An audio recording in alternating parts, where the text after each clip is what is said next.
Good evening. My name is Jerry Cochran, and I'd like to call the City of Pasco Planning Commission meeting to order. I'd like to welcome all those in attendance this evening and ask you to join me in reciting the Pledge of Allegiance.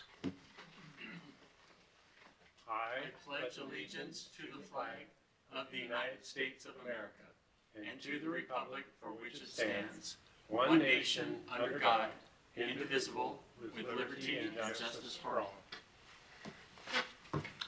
Thank you, everyone. To begin tonight's meeting, I'd like to ask the clerk to call the roll. Rosa Torres. Present. Pat Jones. Present. Kim Lehrman. She's been trying to get on, but for some reason she can't. Dana Crutchfield. Present. Rachel Teal. Excused. Jay Hendler. Present. Jerry Cochran. Present. Mr. Chair, there are 5 members present. We do have a quorum. Great, thank you. Go ahead and let us know if Commissioner Lehrman is able to attend, so at least we know she's here. Here. You're here? Are you here now? Commissioner Lehrman? I am here now, yes. Okay. All right. Present. She says present. All right, the Planning Commission is an advisory board made up of volunteers appointed by the City Council. The purpose of the Planning Commission is to provide recommendations to City Council regarding changes to the city's comprehensive plan, land use updates, block ground allocations, and zoning code. The Planning Commission is tasked with considering the long-term growth and development of the community, the impact of land use decisions on community, livability, economic opportunity, housing affordability, public services, and the environment. I'd like to remind the audience that tonight's proceedings are being broadcast live on the City of Pasco's Facebook page and on Charter Cable PSC Channel 191, and will be rebroadcast several times during the next month. This meeting is also being recorded, and you can watch it on the City of Pasco's website, which is pasco-wa.gov. Click Video on Demand link and make your selection of the meeting there. There are copies of the meeting agenda available on the back table, so you may follow along with the meeting. At this time, please silence your cell phone to prevent interruptions during the meeting. For those present this evening, when you're given the opportunity to address the commission, please come to the podium, speak clearly into the microphone, and state your name and city of address for our records. Before we begin tonight's meeting, I need to remind the audience and the Planning Commission that Washington state law requires public meetings like the one being held this evening not only to be fair, but appear to be fair. In addition, Washington state law prohibits Planning Commission members from participating in discussions or decisions which the member may have a direct interest or may be either harmed or benefited by the Planning Commission's decision. Any objection to any Planning Commission member hearing any matter on tonight's agenda needs to be aired at this time or it will be waived. First, are there any Planning Commission members who have a declaration at this time regarding any of the agenda items? Let the record show there were no declarations. Second, is there anyone in the audience this evening who would object to any Planning Commission member hearing any of the items on the agenda? Let the record also show there were no declarations. We as the Planning Commission need and value your input. It helps us to understand the issues more clearly and to make better recommendations to City Council.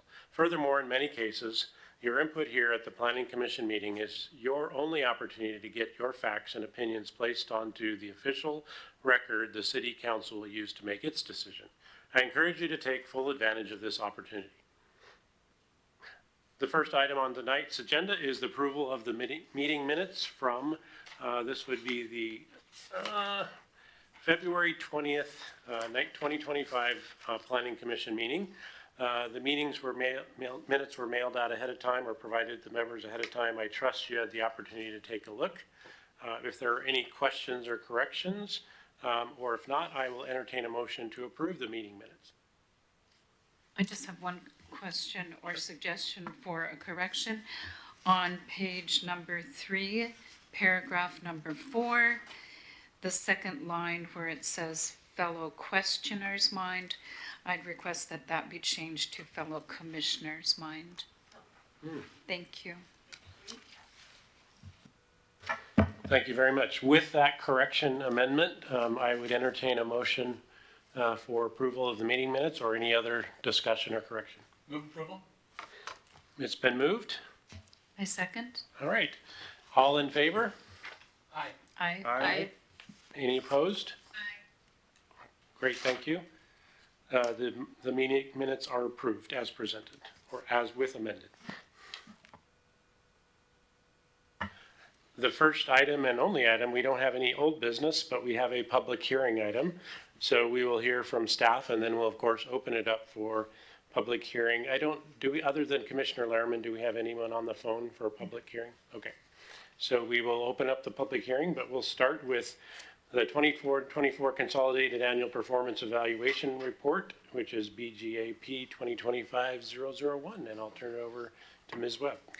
Good evening, Planning Commission. The Consolidated Annual Performance and Evaluation Report, which we call the CAPER, is a federally required document that reviews how HUD funds were used over the past year.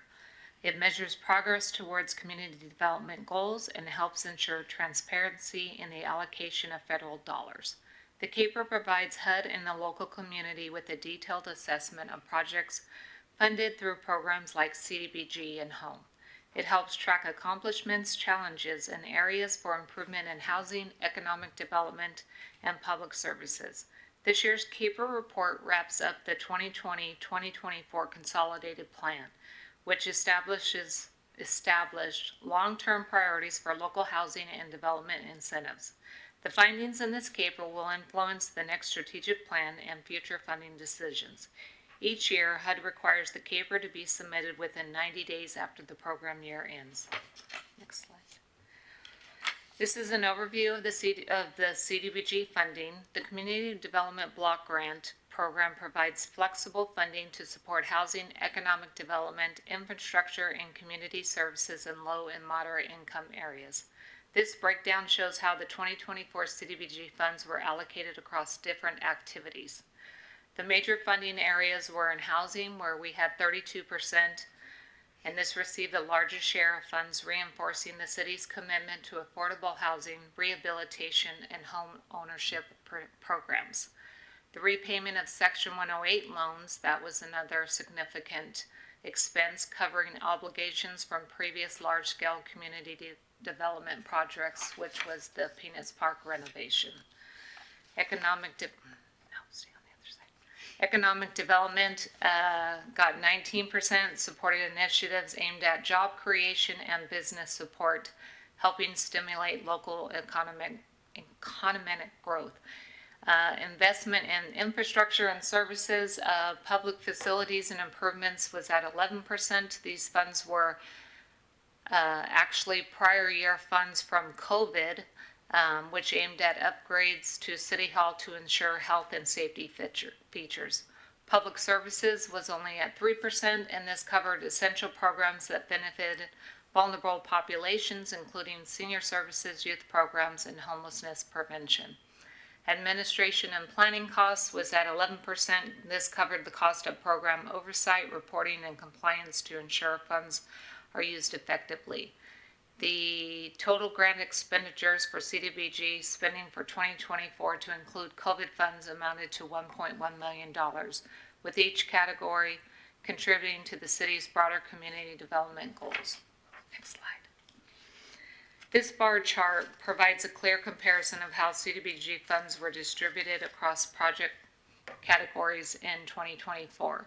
The height of each bar represents the total expenditure for each project type, allowing for easy identification of priority funding areas. The distribution of funds aligns with the city's goals to support housing, economic development, and community infrastructure. Moving forward, the impact of these investments will be evaluated to ensure funds are effectively addressing community needs. Next slide. On this slide are the next steps moving forward. Tonight, the Planning Commission will hold a public hearing to allow community members and stakeholders to provide feedback on the CAPER. Once public input is gathered, the hearing will be closed and any necessary adjustments can be considered before submission. After the public hearing process, the city manager will sign the official submission letter confirming the city's compliance with HUD reporting requirement. This step ensures that the document reflects a complete and accurate summary of the city's CDBG program activities. City staff will submit the finalized CAPER through HUD's Integrated Disbursement and Information System, which we call IDIS, The submission deadline is March 31st, 2025, meeting the 90-day requirement following the program's year's close. Once submitted, HUD will have 60 days to review the CAPER and assess whether the report meets all federal requirements. If needed, HUD may provide additional comments or request clarification before finalizing approval. The CAPER is approaching its final approval stages with key steps involving public engagement, city authorization, and formal HUD submission. This process ensures accountability, transparency, and compliance with federal guidelines. Once HUD completes its review, the city will receive confirmation closing out the 2024 CDBG program year. I understand this report is a substantial amount of information, and I appreciate your time and attention, and I'm happy to address any questions or provide further clarification for the commission. If there are no questions currently, then Mr. Chairman, I respectively request that you proceed with opening the public hearing. Great, we do have one question from the Commissioner. Yes, thank you. 3, actually. Okay. Could we go back to the page, one of the initial pages that listed the percentages for everything? Yeah. Thank you. The general administration and planning. In the years that I've been involved in city government projects before we came here, that number, and that was about 15 years worth, that number always seemed to be around 10%. And now it's starting to scratch its way up, which is money that, although necessary and has to be paid to the people that plan and do the stuff, it seems like it's going up more than, needs to or should. Or can you explain a little bit what the oversight is on that amount to keep that in line? Yes, with the CDBG funds for administration, we can take up to 20%. With this grant, the staff that takes care of these funds, they are paid from the grant. They do not get any funds from the general fund. So everything that they do as far as monitoring, reporting, if they have to go to training to keep up their certification, supplies, anything like that, it is all paid for out of the grant. And is that to our people, or is that outside No. evaluators, contractors, et cetera? No, this is just to city staff. Okay. Would you agree, disagree? Not sure. I don't know about that number. Do you see that number different than it has been over the years? No, that's pretty. And I'm not meaning to put anyone on the spot. If you're not sure, then I understand. That's totally fine. Yeah, I think it's actually been fairly consistent here. What I'll share with you is coming from another community that had a fairly similar CDBG program. Their admin was actually closer to 20% every year. So I would say at 11.5%, we're pretty modest. So And I appreciate that, so thank you. And since if that's going in-house to take care of paying our people to do their important parts of this, I think that's fantastic. Where I get a little nervous about it is when outside entities are saying, here's how much we should get for our services. And it's usually valid, but sometimes that's where projects can get too expensive and we lose out. Okay, thank you very much. You're welcome. My next question, the Section 108 loans, is that going to be an annual payment that we have to make out of the CDBG grants, and if so, for how long? It will be for the next 16 years. I'll be 60 by then, plus or minus. Thank you. And then one question, if you go to the back page and then go inside the back page, I don't know what page number it is, but anywhere there's a breakdown of the income levels. There's extremely low income, and moderate income, but there's no upper income or high income. And we have upper income and high income people. Why isn't that a category? Are these categories designated by HUD or by the CDBG, or how are those categories determined? No, those categories are authorized by HUD. We are only allowed to help low and moderate income. So any of our programs that we do, they do have to be income qualified. Right, but this says there aren't any, that everyone else is moderate income, which isn't. Do those have annual income attachments to it? Yes, so like if we give money to, say, a public service activity and they have to gather income, they will actually tell us that if they had like 10% on, they were under the 30%, or 4 that were over the 50%. So we go by, those numbers are calculated by what we receive from the people who receive the funding. Very good. Thank you. Thank you, Chairman. Awesome, thank you. Any other questions? Go ahead. Yeah, actually, a little bit of comments or I guess suggestions, maybe as we work to get this finalized. So, kind of going along with the question earlier about the percentages, maybe would it be helpful, that was one of the, kind of the notes, especially on, on the very beginning of the summary, on page 1, where it kind of goes through in those big categories, with those same percentages. It might be helpful to have a comparison to like the prior year so that it shows that consistency year over year, saying, you know, and, or maybe like showing an improvement in where we're investing, you know, those dollars. Like say, for example, if the affordable housing, and I'm just totally making up numbers, but if affordable housing last year was 25% of the funding and now we're up to 32.7, or 32.8, excuse me, it could show, you know, that, where the investment is changing and how much, you know, we're doing to improve some of those big categories. And I think, you know, as the other commissioner pointed out, it might be also good to say, you know, look, we've held our admin costs, you know, across the years. And so I think it could actually help the story and give kudos to the team for doing a good job. The other one that I had noted, I think is over on page 13, or, sorry, page 14, where it said that all rental properties in Pasco are required to be licensed annually, and there's a whole paragraph talking about, you know, what's required for that. I would just suggest clarifying that since that's recently changed, and just saying, you know, for this year it was in place, right? But saying, you know, just a clarification that would help, I think, folks not read too much into that and just say, okay, this was applicable for that year, but going forward, it's not going to be that. Yeah, and just to clarify, for your percentage, which I do know that this report is kind of hard to read. In the staff report, I could give you guys some more information as to, if we've met the percentage where they've increased over the years. But this report, the way that it's broken out, this is the way HUD likes it. So we just go in and we just put in this number, that number from the information that we have.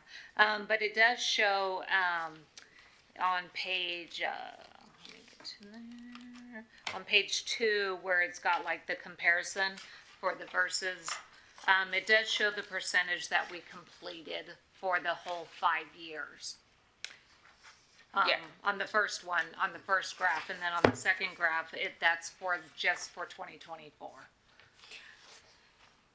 No, I saw that, but it's just, I was trying to Yeah, no, and make it clear so that you guys get like the credit, right? Yeah, and what's good is that, since we just approved the 25 through 29 consolidated plan, you guys will actually get to see how it does increase over the years, over the next couple of years. Yeah.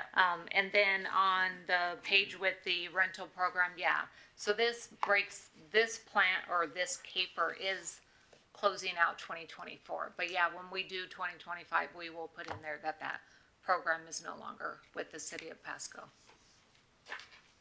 Anything else? That was it, thanks. My question has to do with that as well on page 14. So does that, because those protocols aren't going to be in place anymore for the inspections and the licensure and that, does that disqualify us from some of the HUD monies or programs, federally funded things that? No, it Well, won't. So we are an entitlement state, so we get the money anyway. But our activities that we do, we just have to make sure that we are following into HUD's guidelines as far as like, if I do a rehabilitation on a house, I can't do one on a rental property now because they don't have a license. So. Okay, thank you. All right, I had one question on, it's on the big report on it's the 2024 results. It's not part, I don't think it's part of the CAPER, it's part of the annual detail report. And I was noticing on 2024, there's quite a few open applicants and they've taken partial draws. Is that just because we're not complete with the year and they don't always take it all at once? Yeah, so, none of our subrecipients can actually turn in an invoice until we give them an agreement. We usually don't get our agreement from HUD until August or September. So Fine. a lot of them will then churn in just one at a time instead of doing it for 3 quarters. Gotcha. And then what'll happen is in January or February of the next year, we end up doing another draw to close out their program year. That makes sense, thanks. Yeah. Okay. Any other questions from the commissioners before we move to public hearing? I know Commissioner Lehrman, did you have any on the phone? Yes, this is Commissioner Lehrman, can you hear me? Yep.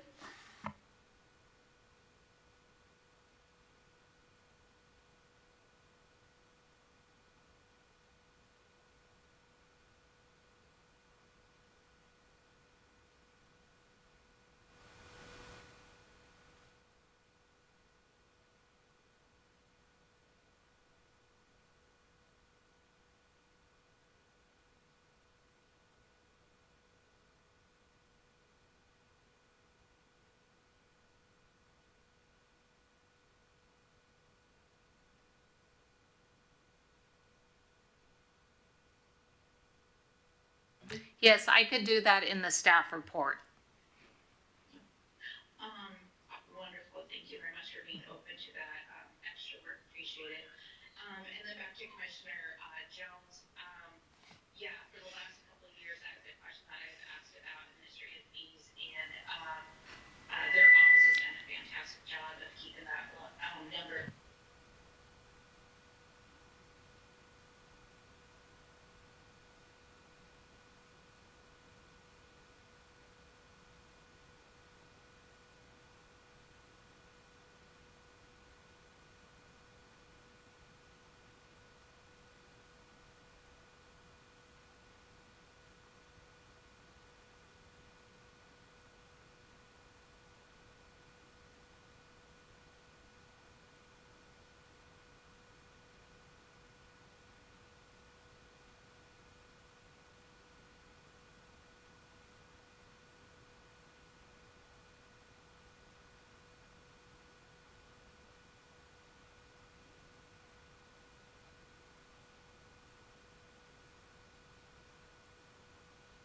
Or in their city, but we could use here in Pasco.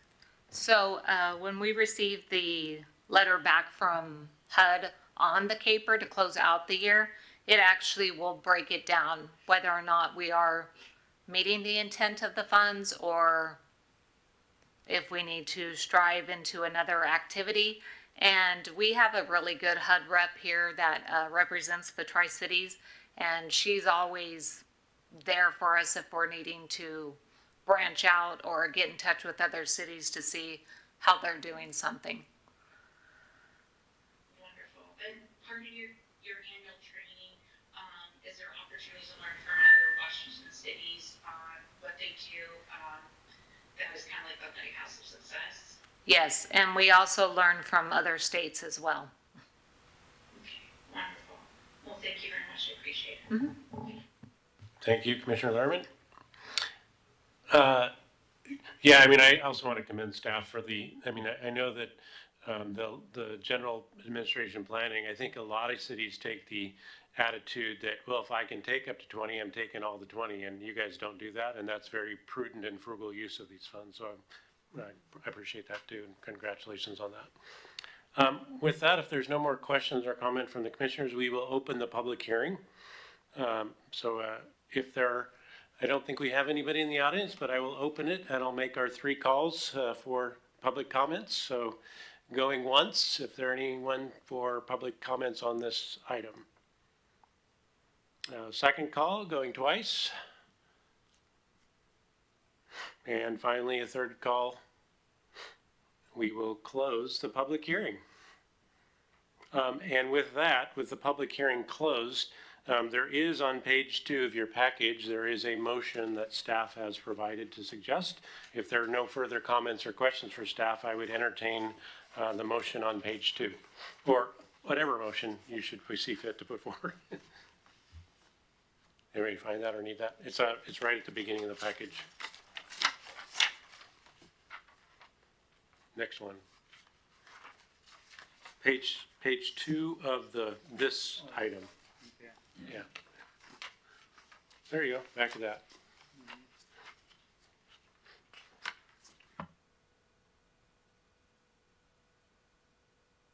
Go ahead.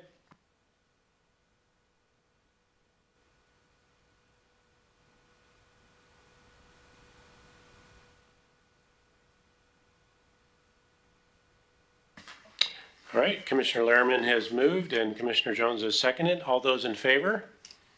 Aye. Aye. Aye. Any opposed? All right, the motion passes unanimously. Thank you very much. And with that, we have no, is there any or other business that you want to discuss, or any foretaste or foreview of what we have in the coming months? Sure, yeah, I thought I'd just mention, I mean, we're like this close to getting a number of our projects under contract, whether it be the comp plan or the transportation system master plan, you know, the energy resilience. I mean, literally, I think potentially by the end of the week, we'll have 1 or 2 of them under contract, and certainly by next week, the rest.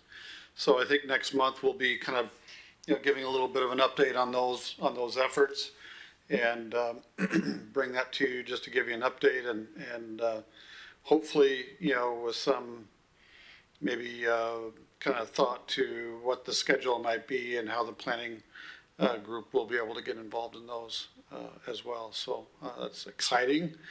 These are going to be fast-paced projects. You know, the comp plan is, the draft is due end of June of 26. But aside from that one, like our transportation, the energy resilience, the regional, you know, climate action and greenhouse gas effort, those are all due June of 25.